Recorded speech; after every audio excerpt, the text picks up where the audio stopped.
5 hours of intense talks behind closed doors between the top US envoys and the Russian president could not lead to a breakthrough.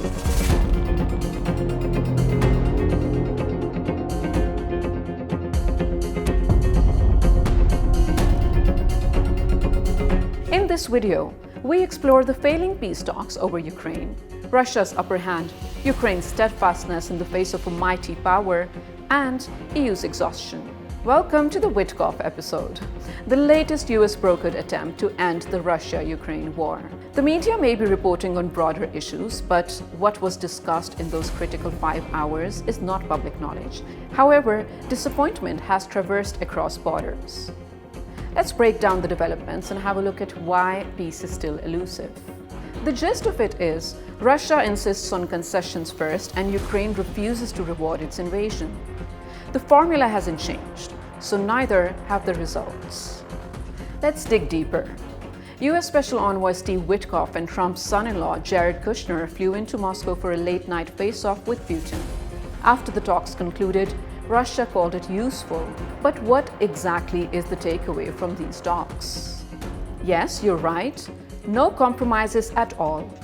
Putin walked into the meeting room with usual air of confidence. His team reviewed every American proposal line by line and in the end said that several points were unacceptable.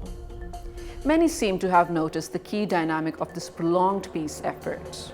Putin thinks Russia is winning, he thinks Ukraine is weakening, and he's willing to keep fighting. That sets the tone for everything else. This whole saga started with the 28-point US plan negotiated first with Russia, not Ukraine. That, by the way, also upset Zelensky. The Russian demands appeared stringent. It wants Ukraine gives up the entire Donbas, including areas it still controls. Crimea becomes officially Russian territory. Ukraine slashes its military, early IDS-cap troops at 600,000. No long-range weapons. No foreign troops after a ceasefire. Even language and church protections demanded inside Ukraine. As to the 28-point peace plan, Putin's aides summed up Russia's view about it. Some points are acceptable, many don't work, and the whole thing needs serious analysis. Translation: Russia wants more. Putin's core goals haven't changed. He wants full control of Donetsk and Luhansk, a weakened Ukrainian military, a permanently non-NATO Ukraine, and a settlement that locks in Russia's gains. Kiev says acceptance of these demands will be akin to capitulation. Europe, too, expressed dissatisfaction. In response to the proposed plan, Ukraine's Zelensky laid out his red lines. No surrender of the land it still controls. Strong Western security guarantees, not vague promises. No cap on troops that weaken Ukraine while Russia faces none. Europe added its own worries. Reports suggest that the original plan risked giving Russia veto power over matters Europeans consider as security concerns. Europeans don't like it at all. Russia believes Europe is pro-war and not worth listening to. And here's the uncomfortable truth. Russia currently has battlefield momentum. Ukrainian politicians openly admit Ukraine is not in the best position and may have to make compromises. The asymmetry shapes everything.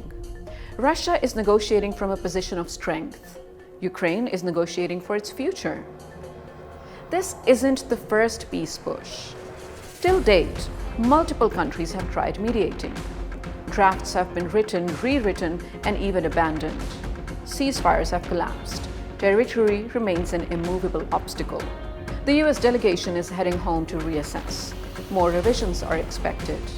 Ukraine is rallying European allies, Macron, Ireland, whoever will listen, because it knows its negotiating strength depends on Western backing.